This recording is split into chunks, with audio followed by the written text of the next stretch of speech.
The escape pod tumbled through space like a broken toy. Its hull was burned black in several places, and small pieces of metal floated around it like a cloud of debris. Inside the cramped cabin, warning lights blinked red and yellow, casting strange shadows on the unconscious face of the man strapped to the pilot's seat. The Krillian patrol ship Voidfang detected the pod 3 hours later. Commander Zethkar studied the readings on his screen with interest. The pod was definitely human-made, though it looked like it had been through a war zone. Scorch marks covered its surface, and one of its engines was completely gone. "Another refugee," muttered his second-in-command, a tall Krillian with dark green scales. "Should we bother with it?" Zethkar's yellow eyes gleamed. "Of course. Information is valuable, even from broken humans. Bring it aboard." The tractor beam grabbed the small pod and pulled it into the cargo bay. As the bay doors sealed shut and air flooded the chamber, a squad of Krillian soldiers surrounded the pod with their weapons ready. They had learned to be careful with humans, even helpless ones. The pod's hatch opened with a soft hiss. Inside, they found a single human male. He looked to be in his 40s, with gray streaks in his brown hair and deep lines around his eyes. His clothes were the remains of some kind of military uniform, though it was so torn and burned that the insignia were impossible to read. The man's eyes opened slowly as the soldiers lifted him from the pod. He looked around the cargo bay calmly, taking in the Krillian faces and weapons without showing any fear. This surprised the soldiers. Most humans screamed or begged when they were captured. "What is your name, human?" demanded the squad leader, in broken English. The man coughed and cleared his throat. "Jake Morrison," he said quietly. "Captain, Earth Defense Force." The Krillians exchanged glances. Earth Defense Force? They had heard that name before, though not for a long time. Most of Earth's military had been destroyed years ago when the war began. "Where did you come from?" the squad leader asked. Jake looked at him with tired eyes. "Epsilon Station. It fell 3 days ago. I was the only one who made it to the escape pods." This was interesting news. Epsilon Station had been one of the last human outposts in this sector. If it had finally fallen, then human resistance in this area was almost finished. They dragged Jake through the corridors of the Voidfang. The ship was typical of Krillian design, all sharp angles and dark metal, built more for intimidation than comfort. The corridors were wider than those on human ships, designed for the Krillians' larger bodies and long tails. As they walked, Jake kept his eyes moving. He memorized the layout of the ship, counting guard posts and noting the locations of important systems. To the Krillians, he looked like a broken prisoner shuffling along in defeat. In reality, his mind was working like a computer, cataloging everything he saw. The detention area was in the lower decks of the ship. It was a series of energy field cells that could hold different types of aliens. Jake was surprised to see that he would not be alone. There were at least a dozen other prisoners here. Some he recognized as species that had been fighting against the Krillian Empire. "Welcome to your new home, human," the squad leader said with a laugh. "Try not to die too quickly. The commander will want to question you later." They pushed Jake into an empty cell and activated the energy field. The blue barrier hummed softly, and Jake knew better than to test it. These fields could kill if someone tried to force their way through. As the guards left, Jake sat down on the small bench in his cell and studied his fellow prisoners. In the cell across from him was a Zentari female with silver skin and large, black eyes. Next to her was what looked like a hegemony pilot, his blue uniform torn but still recognizable. There were others, too, representatives of various species that had opposed Krillian expansion. Human, the Zentari female whispered. I thought your kind was extinct. Jake smiled sadly. Not extinct, just scattered. I am Kara Vex, she said. Fighter pilot, Zentari Republic. Been here for 2 months. Jake Morrison. Nice to meet you. Even under these circumstances. Over the next few hours, Jake talked quietly with the other prisoners. He learned that the Void Fang was part of a larger Krillian fleet that was preparing for something big. The prisoners had been taken from various raids and battles across the sector, and none of them expected to live much longer. But Jake noticed something that the others had missed. The Krillians were confident, maybe too confident. They treated their prisoners carelessly, and their security was not as tight as it should be. These aliens had been winning for so long that they had become sloppy. When the lights dimmed for the ship's night cycle, Jake lay on his bench and stared at the ceiling. To anyone watching, he looked like a defeated soldier trying to get some rest. But his mind was racing with possibilities. The Krillians thought they had captured just another refugee, another broken human from a lost battle. They had no idea who Jake Morrison really was, or what he had done during the early years of the war. They saw his torn uniform and assumed he was just a captain who had gotten lucky enough to escape with his life. This mistake would cost them dearly. Jake had spent the last 2 years in deep cover, living among refugees and survivors, gathering intelligence about Krillian movements and weaknesses. His capture was not an accident, it was planned. The damaged escape pod, the convenient location near Krillian patrol routes, even his story about Epsilon Station falling. All of it was carefully designed to get him exactly where he was now.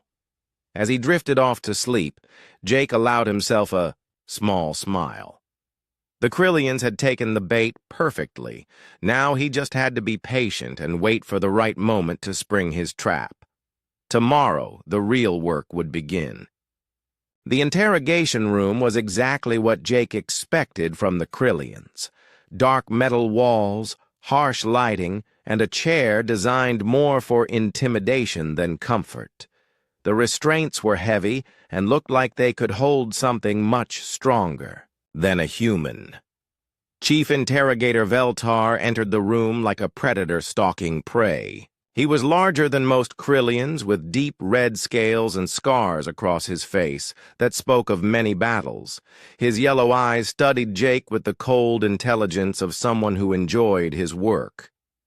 Captain Jake Morrison, Veltar said, reading from a data pad. Earth Defense Force, sole survivor of Epsilon Station. He looked up with a smile that showed too many sharp teeth. You humans always think you are so clever. Tell me, Captain, how does it feel to be the last of your kind in this sector? Jake met his gaze calmly. Feels about like you would expect. Veltar laughed, a sound like breaking glass. Still showing defiance? Good. I enjoy breaking the proud ones. He activated a holographic display that showed a map of the local star. Systems. Show me where your people are hiding. There is nobody left to hide, Jake said quietly. You won the war, remember? Humanity is scattered across the galaxy like dust in the wind. Do not lie to me, human. Our intelligence reports suggest there are still pockets of resistance, hidden bases, supply depots, weapons caches. Veltar leaned closer. Tell me where they are, and I will make your death quick. Jake looked at the map for a long moment, then pointed to several locations. There was a supply depot here at the Vega mining station. But that was destroyed 6 months ago, and here at the Meridian shipyards. There might have been some fighters hiding, but I heard they were found and eliminated last month. Veltar made notes on his pad. What about military leadership? Surely some of your officers survived. Admiral Parker died at the Battle of New Titan, Jake said with convincing sadness. Captain Rodriguez went down with his ship at the Proxima. Blockade. General Hayes was captured and executed after the siege of Kepler Station. He paused, as if the memories were painful. There is nobody left with the authority to organize any real resistance. The interrogator seemed pleased with this information. Over the next several hours, he asked Jake hundreds of questions about human military tactics, ship designs, and defensive strategies. Jake answered them all, painting a picture of a broken and defeated species that posed no real threat to the Krillian Empire. But while he talked, Jake was also listening carefully to everything Veltar said. The Krillian was proud of his victories, and could not resist bragging about the Empire's successes. Without realizing it, he revealed crucial information about fleet movements, supply lines, and future operations. Your pathetic species never understood the true nature of war, Veltar said during a break in the questioning. You fight with honor and rules, like children playing games. We fight to win, by any means necessary. Clearly, Jake replied. Your tactics have been very effective, Veltar preened at the compliment. Indeed. Do you know what we are planning next, human? A final strike against your last major colony. New Terra, with its billion civilians, will burn within the month. After that, humanity will exist only in history books. Jake kept his expression neutral, but inside his heart was pounding.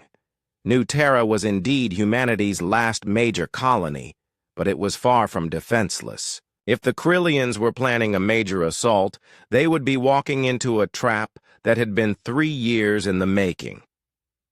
How many ships will you send? Jake asked, trying to sound defeated rather than curious. Our entire third fleet, Veltar said proudly. 200 warships, including the flagship Worldbreaker.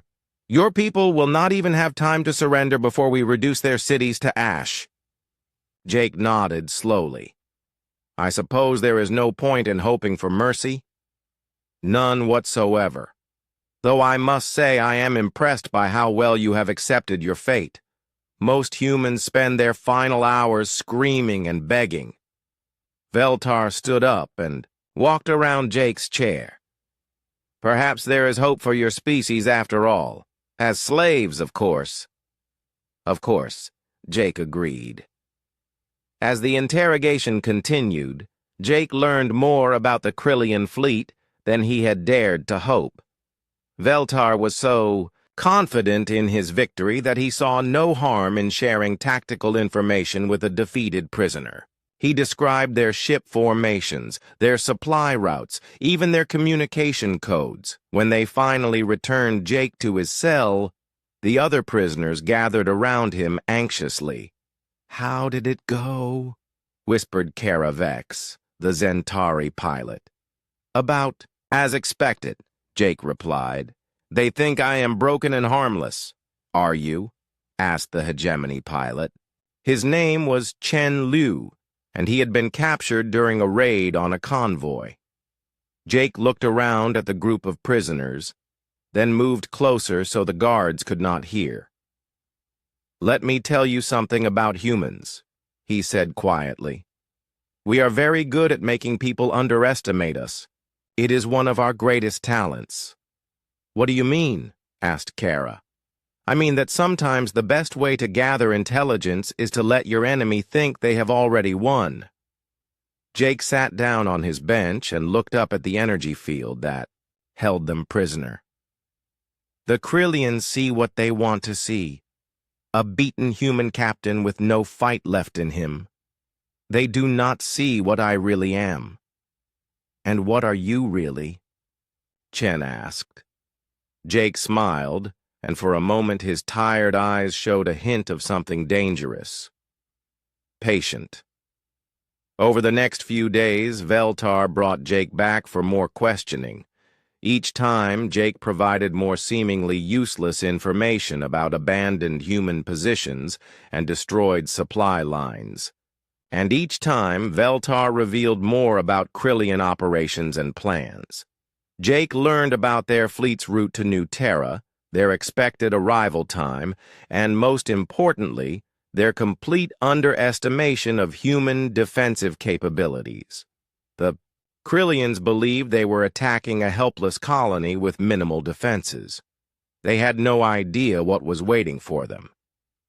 As Jake was led back to his cell after the latest session, he allowed himself to feel a moment of satisfaction. The Krillians thought they were interrogating a broken prisoner, but in reality, Jake was the one gathering intelligence. Every answer he gave was carefully crafted to reinforce their misconceptions about humanity's weakness. Soon, it would be time to show them how wrong they were. After a week of interrogations, the Krillians began to relax their guard around Jake. Commander Zethkar had reviewed Veltar's reports and concluded that the human prisoner was both cooperative and harmless. Jake's apparent defeat and his willingness to share information about destroyed human positions convinced them that he posed no threat. "The human seems broken," Zethkar told his officers during their morning briefing. "Veltar says he answers questions readily and shows no signs of resistance. Perhaps we can use him for other purposes." This decision led to Jake being given limited freedom to move around certain areas of the ship under guard. The Krillians told themselves this was a reward for his cooperation, but Jake knew the real reason. They enjoyed having a defeated human to show off to their crew.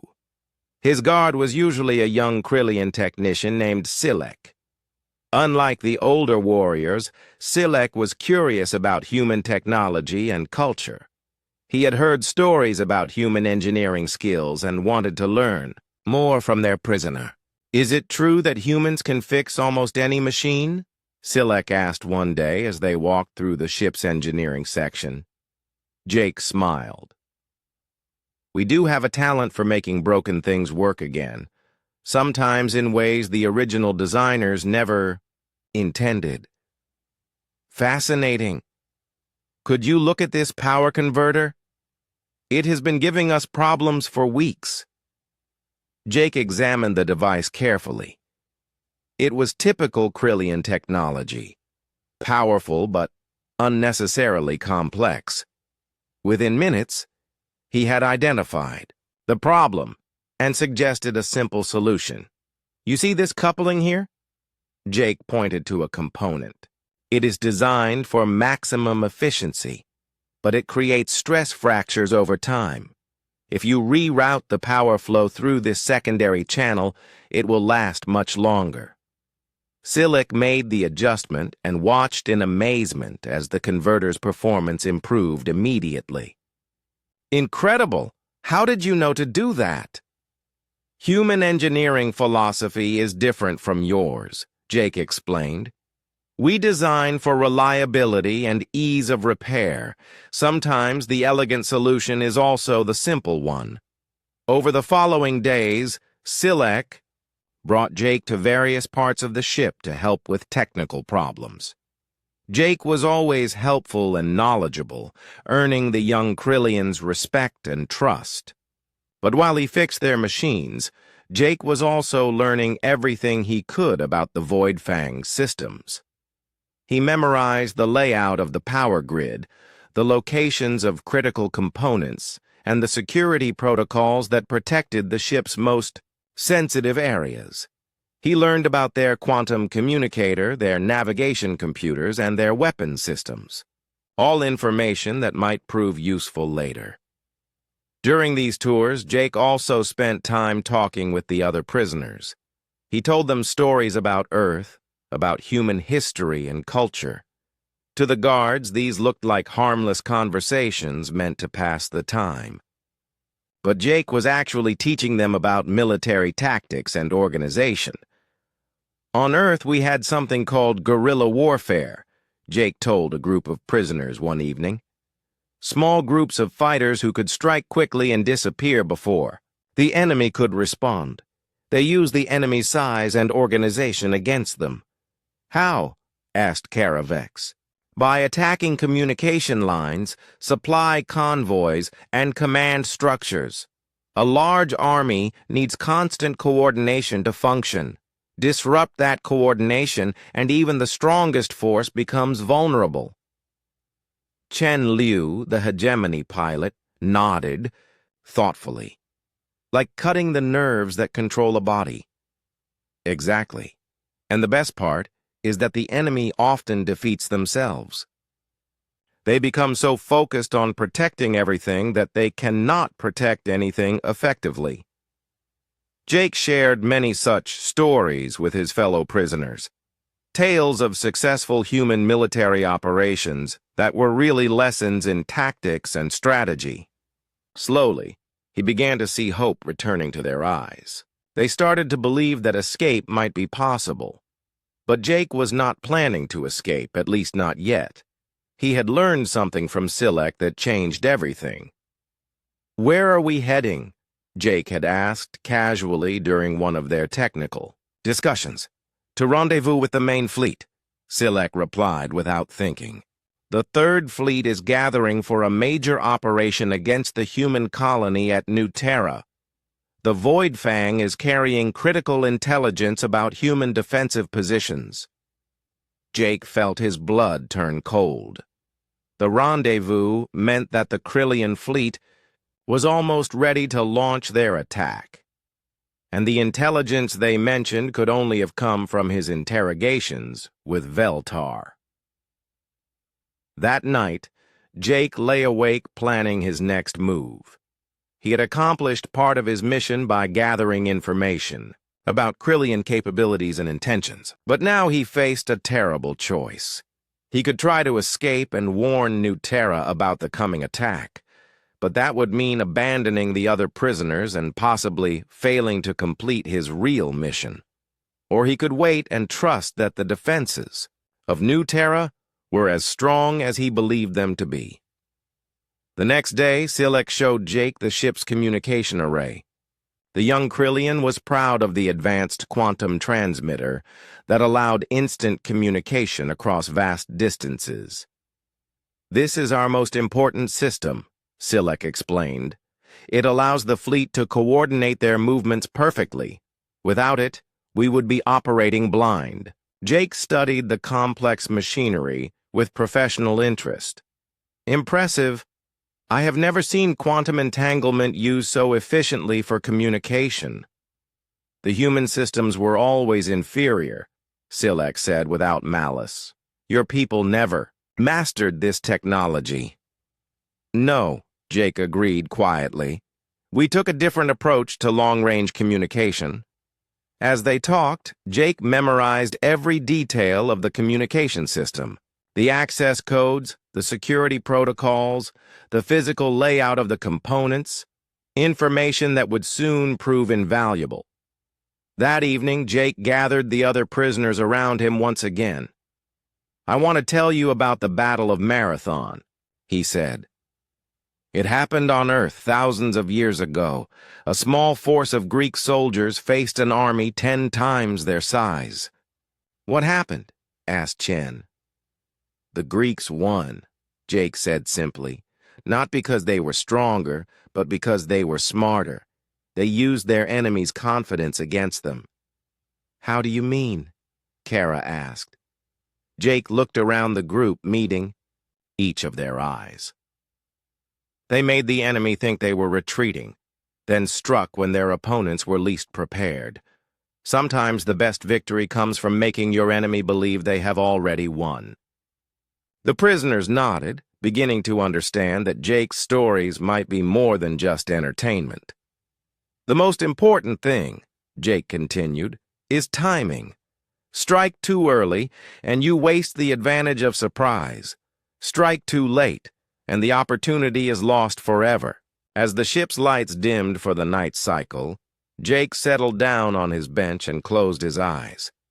According to Silek, they would reach the fleet rendezvous point in 2 days. After that, the combined Krillian force would begin its journey to New Terra. Jake had learned everything he needed to know about the Void Fang and its crew. He had prepared the other prisoners for what was to come. And most importantly, he had identified the perfect moment to act. The Krillians thought they had a harmless prisoner who was helping them with their technical problems. They had no idea that Jake Morrison was about to show them the true meaning of human ingenuity. The shift change happened at exactly 0300 ship time, just as Jake had observed for the past week. The night guards were tired and lazy, more interested in getting to their bunks than maintaining proper security protocols. It was the perfect moment to act. Jake had spent days preparing for this moment. Using materials he had gathered during his tours with Silek, he had created small tools hidden in his torn uniform. A piece of metal from a broken power coupling, rewired to generate a brief electromagnetic pulse. A small component from a communications relay, modified to interfere with the energy field generators. As the guards changed positions, Jake activated his improvised tools. The electromagnetic pulse lasted only seconds, but it was enough to create a feedback loop in the detention system's power grid. The energy fields flickered and died, casting the prisoner area into darkness. "Now!" Jake whispered urgently. The other prisoners moved quickly, just as they had practiced during their seemingly casual conversations. Kara Vex helped free the weaker prisoners, while Chen Liu disabled the backup lighting system. Jake used his knowledge of Krillian technology to override the emergency locks on the detention area doors. By the time the guards realized something was wrong, Jake and 11 other prisoners were already moving through the ship's corridors. "This way," Jake whispered, leading them away from the main security stations. "Stay quiet and stay together." The ship's layout was burned into Jake's memory from his weeks of observation. He led the group through maintenance passages and cargo areas, avoiding the sections where they were most likely to encounter guards. But he was not heading for the escape pods, as the others expected. "Where are we going?" Kara asked as they crept through a darkened corridor. "The communication array," Jake replied. "We have work to do." Chen looked confused. "Should we not be trying to escape?" "This is bigger than just getting away," Jake explained quietly. "The Krillians are about to attack New Terra with 200 ships. If we can warn the colony and provide tactical intelligence, we might be able to save 1 billion lives." The prisoners exchanged glances. They had agreed to follow Jake's plan, but none of them had realized the true scope of what he intended to do. As they moved through the ship, Jake's mind was focused on the communication array that Silek had shown him. The quantum transmitter was located in the most secure part of the Void Fang, protected by multiple security systems and guard posts. Getting there would require all of his knowledge and experience. The first challenge was the security checkpoint at the entrance to the communications section. Jake studied the 2 guards from around a corner, noting their positions and weapons. These were not the lazy night shift guards. These were elite security personnel who took their job seriously. "Chen, can you create a distraction in the engine room?" Jake asked quietly. The Hegemony pilot nodded. Hegemony. He had learned enough about Krillian systems during their planning to cause some non-critical problems that would draw attention away from the communications array. While Chen slipped away to sabotage the engines, Jake led the remaining prisoners through a maintenance shaft that ran parallel to the main corridor. It was cramped and uncomfortable, but it allowed them to bypass the security checkpoint entirely. 20 minutes later, they emerged in a storage room adjacent to the communication center. Through the thin walls, they could hear the duty officers working at their stations, monitoring fleet communications and preparing for the upcoming rendezvous. Jake examined the access panel to the communications array. It was protected by both electronic locks and biometric scanners designed to prevent unauthorized access. But Jake had learned something important during his time with Silek. The Krillians had never considered that someone might try to access their systems from the, maintenance level. Using tools improvised from ship components, Jake began working on the access panel. The biometric scanner was the most challenging part, but he had observed Silek using it several times and knew the basic hand configuration required. As he worked, Jake could hear alarm sirens beginning to sound in distant parts of the ship. Chen's sabotage had been discovered, and security teams were responding to multiple reports of mechanical failures in the engine room. "Hurry," whispered Kara. "They will figure out what we are doing soon." Jake's improvised tools finally bypassed the last security protocol. The access panel opened, revealing the complex electronics of the quantum communication system. This was the moment he had been preparing for since his capture.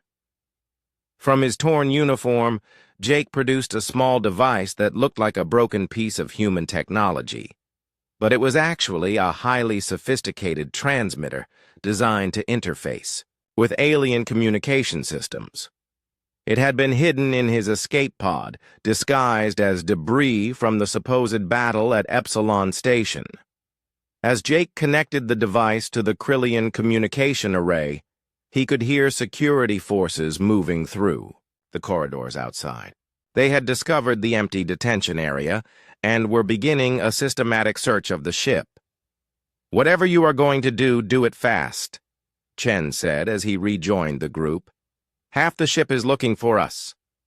Jake activated his transmitter and began broadcasting on emergency human military frequencies. The signal was powerful enough to reach across multiple star systems thanks to the Krillian quantum communication technology. "This is Admiral Jake Morrison, authentication code Alpha 77 Omega," he spoke into the transmitter, requesting immediate priority contact with Fleet Command. The response came within seconds, transmitted through quantum entanglement across vast distances. "Admiral Morrison, this is Captain Lisa Carter aboard the UES Vengeance. We thought you were dead, sir." Jake smiled grimly. "Reports of my death have been greatly exaggerated, Captain. I need you to listen carefully. I have critical intelligence about an imminent Krillian attack on New Terra." As Jake transmitted the detailed information he had gathered about Krillian fleet movements, ship capabilities, and tactical plans, he could hear the security forces getting closer. Doors were being kicked in throughout the communications section as the guards searched for the escaped prisoners. "The Krillian Third Fleet will rendezvous at coordinates 77 Mark IV in 18 hours, Jake continued. "They plan to attack New Terra with 200 ships, including the flagship, Worldbreaker. Their approach vector will be through the Meridian asteroid field, and they expect minimal resistance." "Understood, Admiral," Carter replied. "We have been waiting for your signal. All ships are ready to move on your command." Jake felt a surge of pride and relief. The trap had been set years ago, and now it was finally time to spring it. "Execute Operation Lazarus," he commanded. "Repeat, execute Operation Lazarus. The dead are about to rise." The sound of weapons fire erupted in the corridor outside as the security forces engaged the prisoners who were defending the communication room. Jake knew they had only seconds left before the Krillians broke through their defenses. "Admiral, are you in immediate danger?" Carter asked. "Affirmative," Jake replied as energy bolts began burning through the door. "But the mission is complete. The intelligence has been transmitted. Make them pay, Captain." "With pleasure, sir." All ships are moving to intercept. The Krillians will never know what hit them. As the door exploded inward and Krillian soldiers poured into the room, Jake calmly destroyed his transmitter with a pulse from his improvised electromagnetic device. The critical intelligence had been sent, and there was no evidence left of how it had been transmitted. The Krillians found Jake standing calmly in the center of the room, surrounded by the other prisoners who had helped him complete his mission. To the guards, it looked like a desperate escape attempt that had failed. They had no idea that they had just witnessed the beginning of humanity's greatest victory. Captain Lisa Carter stared at the communication console in disbelief. The bridge of the UES Vengeance had fallen completely silent as the crew processed what they had just heard. After 3 years of hiding in the shadow of the gas giant Hercules Prime, they had finally received the signal they had been waiting for. "Captain?" Her first officer, Commander Ben Harris, spoke carefully. "Did that transmission really use Admiral Morrison's authentication code?" Lisa nodded slowly, her face pale. "Alpha 77 Omega. That code was created specifically for Operation Lazarus and was only known to 3 people in the entire fleet." She paused, her voice dropping to a whisper. "Jake Morrison was supposed to have died at the Battle of Titan's Gate 2 years ago." The bridge crew exchanged glances. Admiral Morrison had been a legend even before his supposed death. He had commanded the Third Fleet during the early years of the war, winning impossible victories against overwhelming odds. His tactical genius had made him both feared by enemies and beloved by his own people. "Ma'am," the communications officer called out, "I'm detecting quantum communication traffic on Krillian frequencies. The transmission definitely came from one of their ships." Lisa's mind raced as she considered the implications. If Jake Morrison was alive and had somehow infiltrated a Krillian vessel, then the intelligence he had just provided was invaluable. But more importantly, his signal meant that the time for hiding was over. "Helm, take us out of the shadow of the gas giant," she commanded. "Communications, send the activation signal to all ships in the fleet. Use authentication code Lazarus Prime." As the massive dreadnought UES Vengeance began to move from its hiding place, similar ships throughout the Hercules system received the same signal. Destroyers, cruisers, and support vessels that had been hiding in asteroid fields, behind moons, and in the magnetic shadows of planets began to power up their engines and weapons. The human fleet had not been destroyed at Titan's Gate, as the galaxy believed. Instead, Admiral Morrison had executed one of the most brilliant strategic deceptions in military history. The fleet had faked its own destruction, then gone into deep hiding to rebuild and plan for exactly this moment. "Fleet status report," Lisa commanded as she watched dozens of ships appear on her tactical display. 47 combat vessels responding, Captain," reported her tactical officer. "The UES Retribution, UES Defiance, UES Liberty, and 36 other ships are ready for combat operations. Total complement includes 12 heavy cruisers, 22 destroyers, and 13 support vessels." Lisa felt a surge of pride as she looked at the display. Each of these ships represented months of careful salvage operations, secret construction, and innovative engineering. The crews had worked tirelessly to rebuild humanity's naval power, while the rest of the galaxy thought they were extinct. "What about our special assets?" she asked. Commander Harris consulted his reports.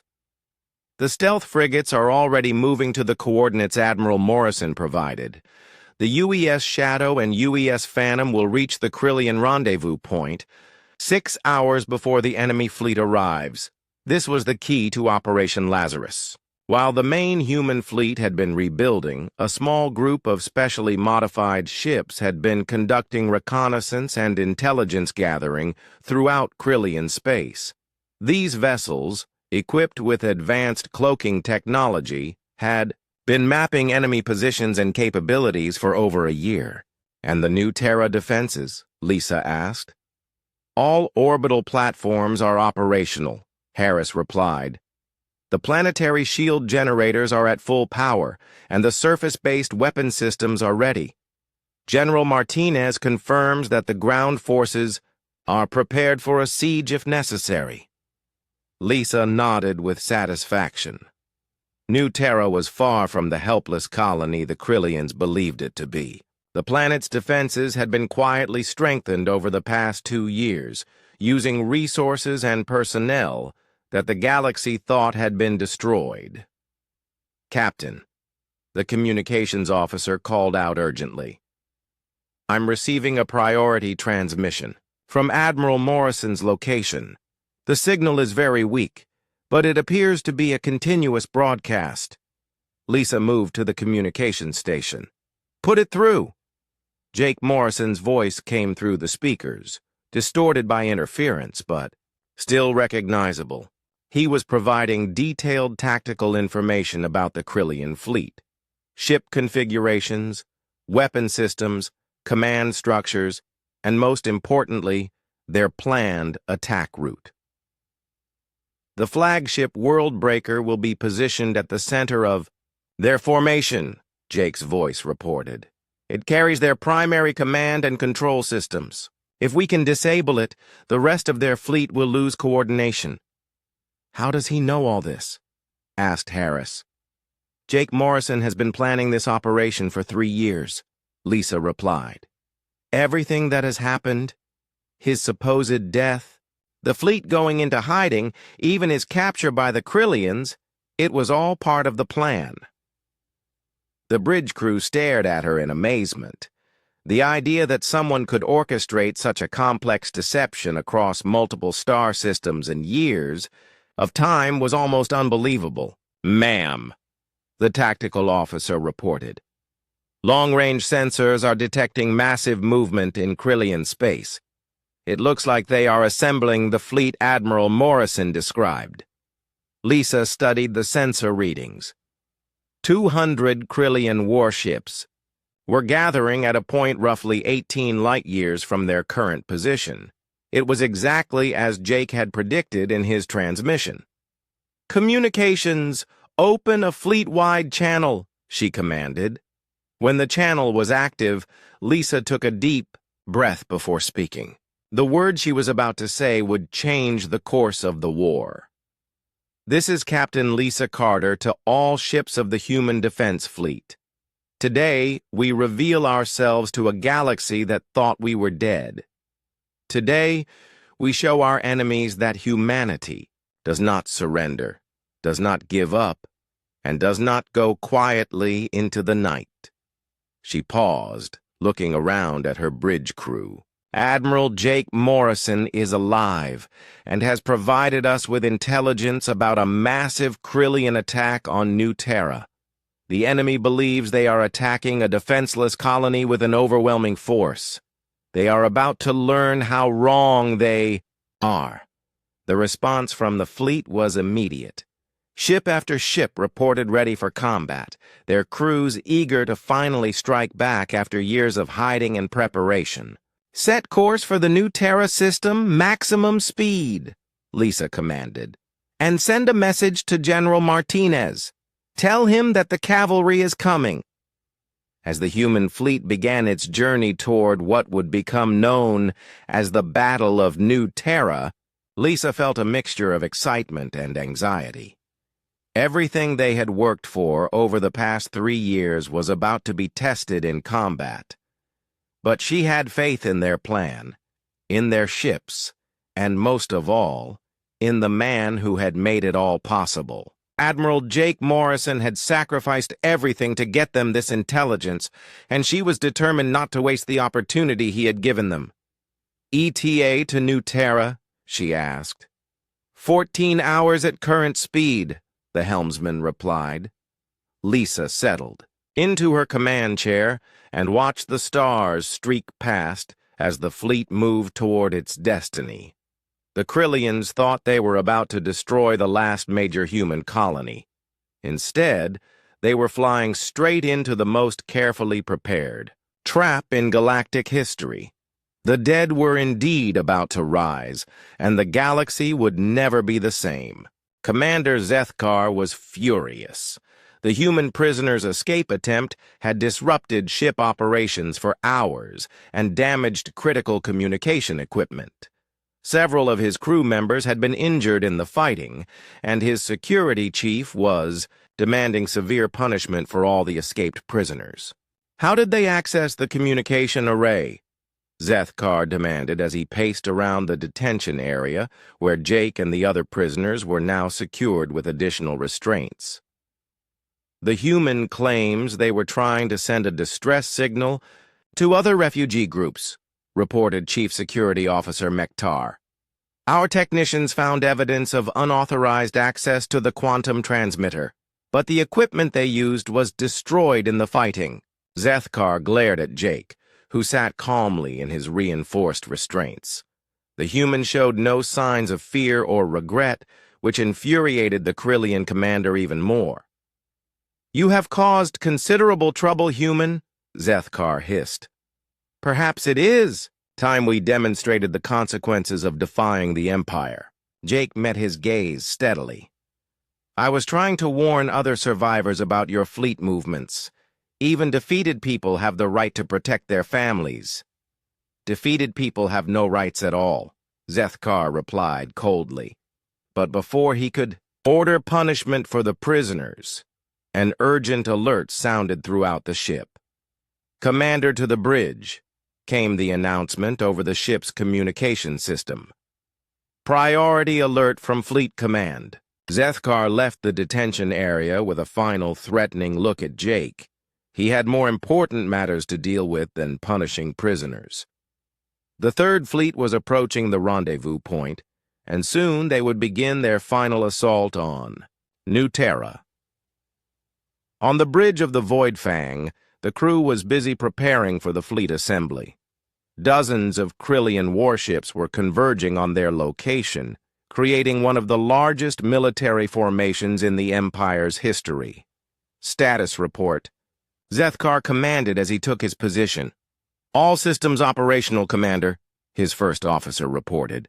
We are receiving formation instructions from the flagship Worldbreaker. Admiral Kreltar wants us in position 7 Alpha, defensive escort for the command group. Zethkar nodded with satisfaction. Being chosen to escort the flagship was an honor that reflected well on his ship and crew. Helm, take us to the designated position. Communications confirm our readiness to Admiral Kreltar. As the Voidfang moved into formation with the massive Krillian fleet, no one on board noticed the subtle changes in the space around them. The first sign that something was wrong came from the sensor operator, a young Krillian who had been monitoring. Long-range scans? Commander, the sensor operator called out hesitantly. I am detecting some unusual readings on the outer edge of our sensor range. What kind of readings? Zethkar asked. They appear to be gravitational anomalies, as if large masses are moving through space, but I cannot get clear resolution on their nature. Zethkar frowned. Gravitational anomalies could indicate asteroid fields, debris clouds, or other natural phenomena, but they could also indicate ships using advanced stealth technology. Increase sensor resolution and expand the scanning field, he commanded. I want to know what is out there. As the sensors reached further into space, the readings became more disturbing. The gravitational signatures were moving in coordinated patterns that suggested artificial objects rather than natural phenomena. Commander, the sensor operator's voice was now urgent. Multiple contacts appearing on long-range sensors. They appear to be ships. How many ships? Zethkar demanded. Before the sensor operator could answer, space around the Krillian fleet began to shimmer and distort.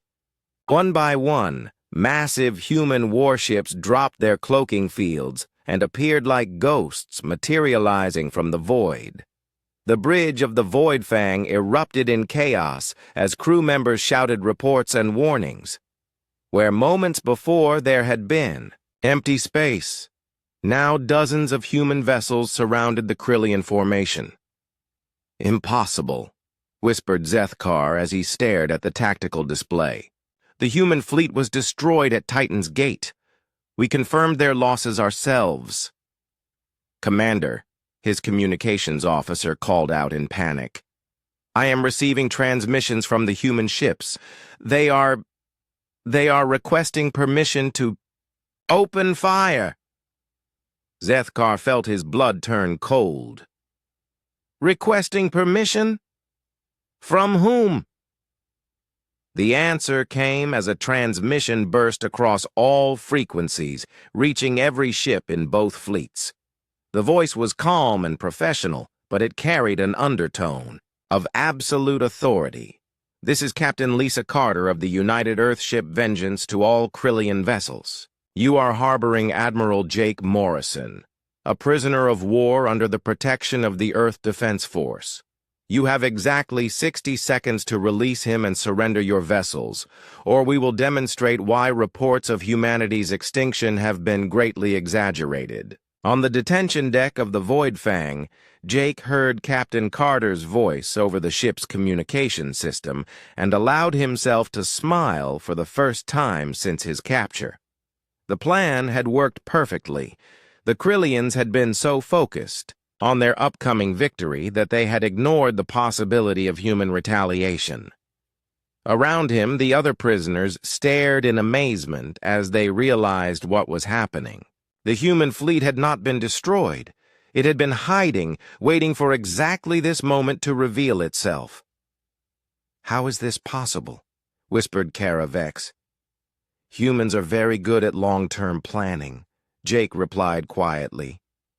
"And we are even better at making our enemies underestimate us." On the bridge, Zethkar was trying to comprehend the tactical situation. His sensors now showed 47 human warships surrounding the Krillian fleet. They had appeared so suddenly and in such perfect formation that it was clear this was not a chance encounter. "How did they find us?" he demanded. "Unknown, Commander," his tactical officer replied. "Their ships appeared simultaneously across a sphere of space 3 light hours in diameter. This level of coordination would require precise intelligence about our position and timing." Zethkar suddenly understood. The human prisoners' access to their communication array had not been an attempt to contact refugees. It had been a signal to summon the human fleet. "Get me Admiral Kreltar immediately," he commanded. The flagship's response came within seconds. Admiral Kreltar's voice was cold with rage. "All ships, battle stations. These humans dare to threaten the Third Fleet? We will show them the price of such arrogance." But even as the Krillian ships began to power their weapons, more human vessels continued to appear. The space around the fleet was filling with ships that had been hidden using technology the Krillians did not understand. "Commander," the sensor operator reported with growing panic. "Total human ship count is now 73 and climbing. Multiple ship classes including heavy dreadnoughts, battle cruisers, and vessels of unknown configuration." Zethkar stared at the tactical display in disbelief. The human fleet was not only intact, it was larger and more advanced than intelligence reports had suggested. Worse, they were positioned perfectly to attack the Krillian formation from multiple angles. "All human ships, this is Captain Carter," came another transmission. "You now have 30 seconds to comply with our demands. Release Admiral Morrison immediately or face the consequences." The Krillian fleet found itself in an impossible position. They had come here expecting to face a defenseless colony with minimal protection. Instead, they were surrounded by a human fleet that had apparently been planning this confrontation for years. As targeting lasers from dozens of human ships painted the Krillian vessels, Zethkar realized that his people had made a terrible mistake. They had underestimated not just human military capabilities, but human determination and cunning. The prisoner in his detention bay was not just any human officer. He was the architect of the most sophisticated military deception in galactic history, and now the trap was about to spring shut. Admiral Kreltar stood on the bridge of the flagship Worldbreaker, his massive form trembling with rage as he watched human ships materialize around his fleet. The tactical display showed what should have been impossible: dozens of human warships, in perfect attack formation, their weapons trained on Krillian vessels. "How many ships do they have?" he demanded. 87 confirmed contacts, Admiral," his tactical officer reported with barely controlled panic. "Multiple ship classes, including dreadnoughts we have never seen before. They have us completely surrounded." Kreltar's yellow eyes burned with fury. The Third Fleet represented the pride of the Krillian Empire, 200 of their finest warships commanded by their most experienced officers. The idea that a supposedly extinct human fleet could threaten them was beyond insulting. "Open a channel to the human flagship," he commanded. The main screen flickered to life, showing the bridge of the UES Vengeance. Captain Lisa Carter sat in, her command chair with the calm confidence of someone who held all the advantages. Behind her, Kreltar could see human officers working efficiently at their stations, their faces showing no fear despite being outnumbered more than 2-1. "I am Admiral Kreltar of the Krillian Third Fleet," he announced with all the authority he could project. "You will withdraw your ships immediately or face complete destruction. We outnumber you more than 2-1. Carter's expression did not change. "Admiral, you are holding prisoner Admiral Jake Morrison of the Earth Defense Force. Release him immediately and surrender your vessels, or discover why numerical superiority means nothing when you are outmaneuvered." "Surrender?" Kreltar laughed, a sound like grinding metal. "You speak of surrender when facing the might of the Empire? Your pathetic species should have accepted extinction gracefully." "Extinction?" Carter's voice remained calm, but there was steel underneath. "Admiral, humanity has been preparing for this moment for 3 years. Every ship in your fleet is targeted by multiple human vessels. Every escape route is blocked. Every communication frequency is being monitored. You are not facing a desperate last stand.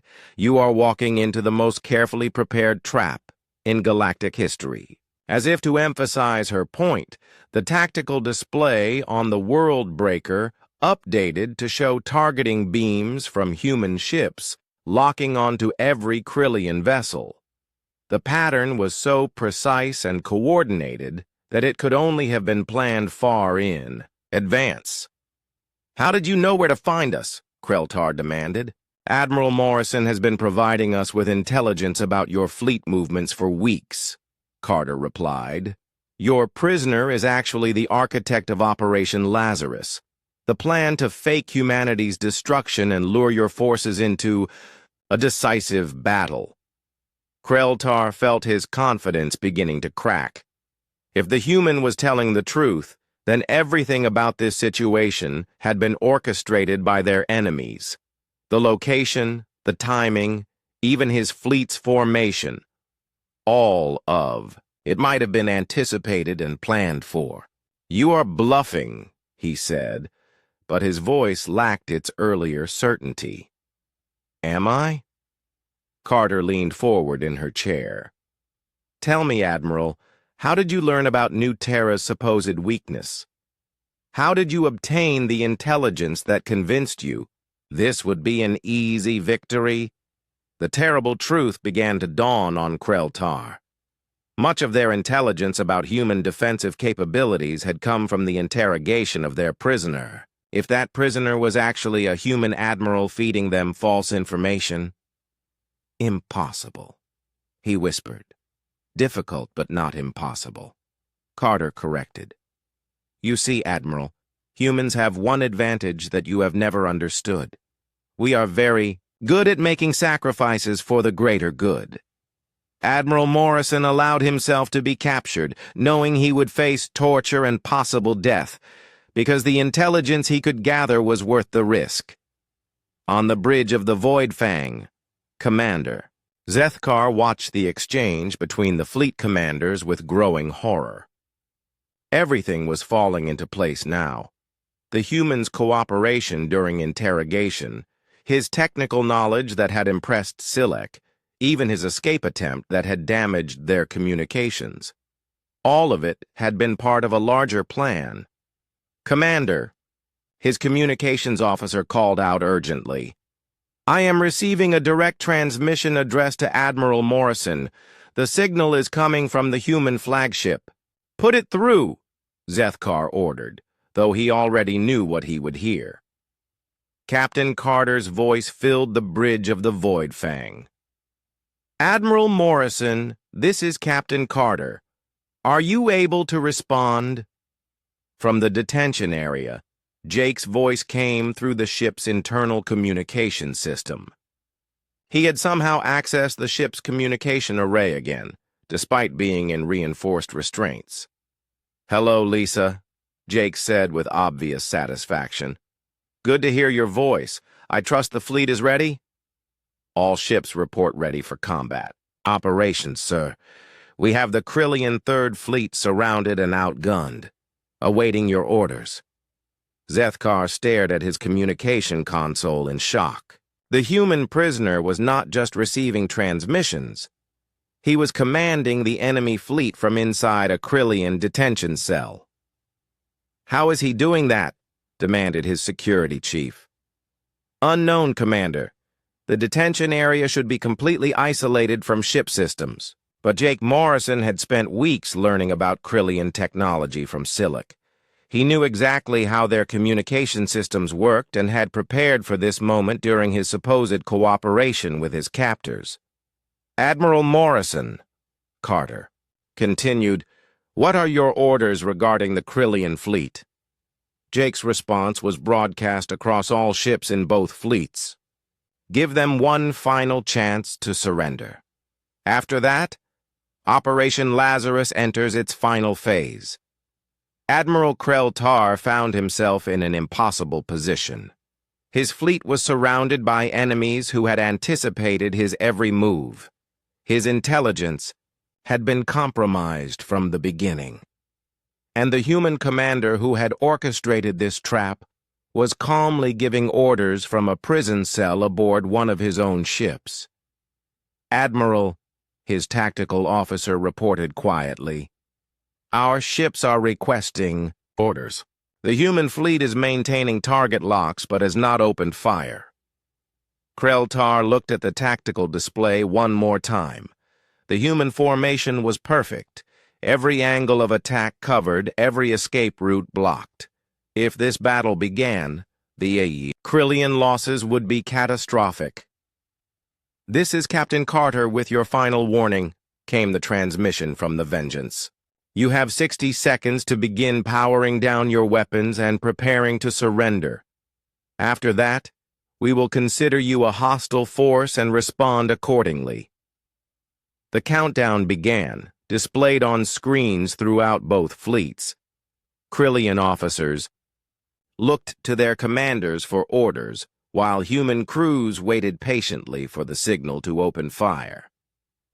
In the detention bay of the Void Fang, Jake Morrison sat calmly in his restraints and waited. The plan he had conceived 3 years ago was finally reaching its conclusion. The Krillians would either surrender or face destruction, but either way, humanity would emerge victorious. 30 seconds, Carter announced. Admiral Kreltar closed his eyes and made the hardest decision of his military career. The Third Fleet represented decades of construction and training, thousands of skilled officers and crew members, and the pride of the Krillian Empire. But sometimes even pride must yield to reality. "All ships," he transmitted with a heavy heart, "power down weapons and prepare to surrender. The battle is lost." As Krillian ships throughout the fleet began shutting down their weapon systems, Jake Morrison allowed himself a moment of quiet. Satisfaction. The trap had worked perfectly, and humanity had won its greatest victory without firing a single shot. The galaxy was about to learn that reports of humanity's death had been greatly exaggerated. The surrender of the Krillian Third Fleet was broadcast across the galaxy within hours. News networks that had spent years reporting on humanity's decline and scattered remnants suddenly found themselves covering the most dramatic military reversal in recent history. The species that everyone thought was extinct had just forced the surrender of the Empire's most powerful fleet without firing a single shot.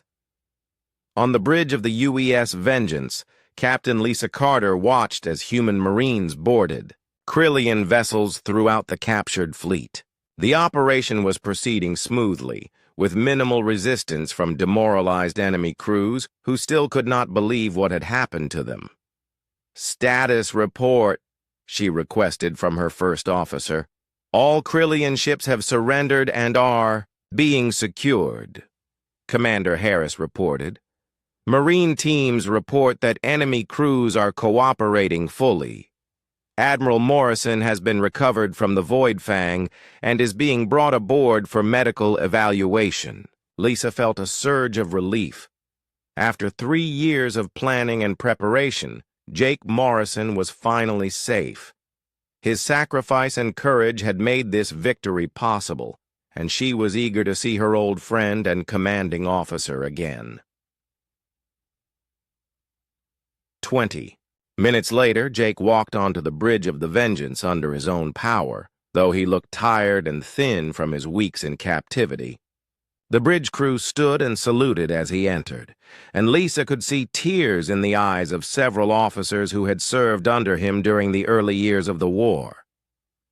"Permission to come aboard, Captain," Jake said with a slight smile. "Permission."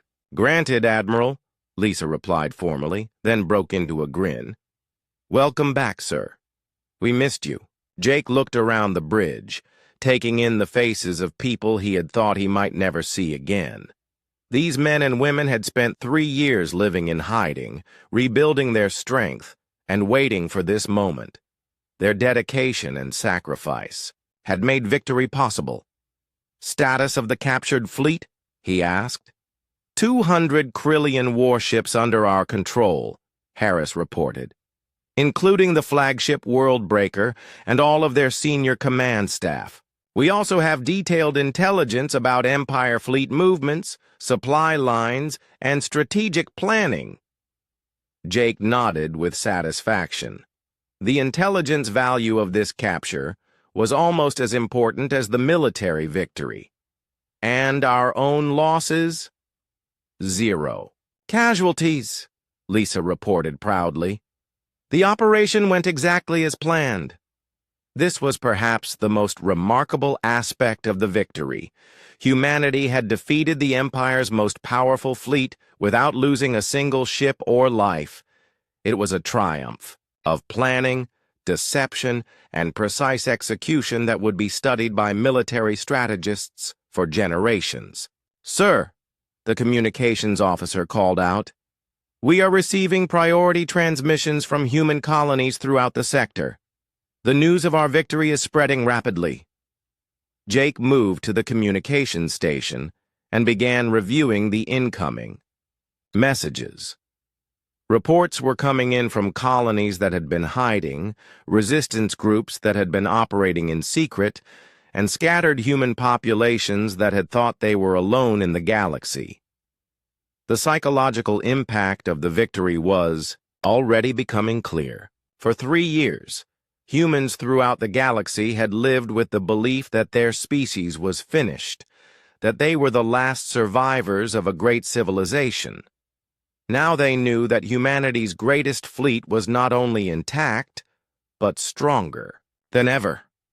"Admiral," Lisa said quietly, "there is something else you should know. The other prisoners you helped escape from the Void Fang, they are requesting to speak with you." Jake turned to see Kara Vex, Chen Liu, and the other aliens who had been captured with him. They had been brought aboard the Vengeance along with him, and were now standing at the edge of the bridge, looking uncertain about their welcome. "You are all free to go," Jake told them. "Transport can be arranged to return you to your home systems." "Actually, Admiral," Kara said, stepping forward, "we would like to request something different. During our imprisonment, you taught us about human military tactics and organization.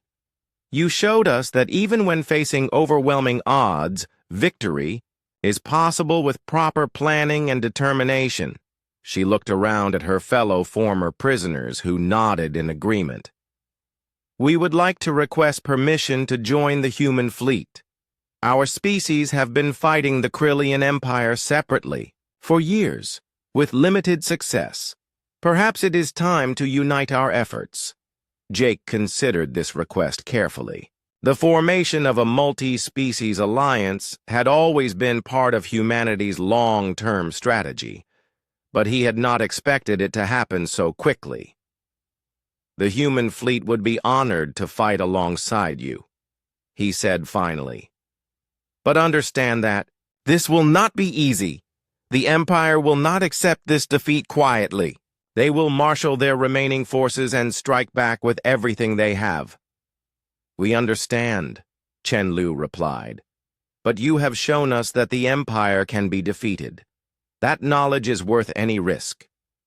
Over the next several hours, as news of the victory continued to spread throughout the galaxy, more and more species began reaching out to the human fleet. The Zentari Republic offered to provide fighter squadrons. The hegemony proposed joint operations against Empire supply lines. Even some of the neutral species began reconsidering their positions. Jake stood in his quarters aboard the Vengeance, looking out at the captured Krillian fleet through his viewport. The sight still seemed impossible. Hundreds of enemy warships, now flying under human control. Their crews prisoners of a species they had thought was extinct. A soft chime indicated someone was at his door. "Come in," he called. Lisa entered, carrying 2 cups of coffee and looking more relaxed than she had in years. "Thought you might need this," she said, offering him one of the cups. Jake accepted the coffee gratefully. It was real Earth coffee, not the synthetic substitutes they had been forced to use during their years in hiding. The taste brought back memories of better times. "So what happens now?" Lisa asked. Jake was quiet for a moment, considering the question. "Now we finish what we started. The Empire still has hundreds of fleets scattered across the galaxy. They will regroup and counterattack probably within months. Are we ready for that?" "We are more ready than they think," Jake replied. "The intelligence we gathered from this operation will allow us to strike at their supply bases, communication, centers, and command structures. But more importantly, we have shown the galaxy that the Empire can be beaten." He gestured toward the viewport and the captured fleet beyond. "This victory will inspire resistance movements on 1,000 worlds. Species that have been oppressed for decades will see that liberation is possible. The Empire's greatest strength has always been the belief that resistance is hopeless. And now," Jake smiled, and for the first time in years it was a smile of genuine hope rather than grim determination. Now they know that hope is not lost, humanity is not extinct, and we are very, very angry about what they did to our people. As if to emphasize his point, another transmission arrived from a human colony that had been silent for 2 years. The message was simple but powerful. We are still here. We are ready to fight. What are your orders? Jake finished his coffee and moved to the communication console. It was time to begin the next phase of Operation Lazarus, the liberation of the galaxy. This is Admiral Jake Morrison to all human forces and allied species, he began. The age of hiding is over. Today, we begin the counterattack that will drive the Krillian Empire from every world they have conquered. The dead have risen, and we will not rest until freedom is restored to every corner of the galaxy. As his message spread across space, carried by quantum transmitters to colonies and fleets throughout known space, Jake felt the satisfaction of a plan finally coming to fruition. The Krillians had thought they were capturing a simple refugee. Instead, they had awakened something they were not prepared to face. Humanity had returned to the stars, and this time, they would not be so easily defeated.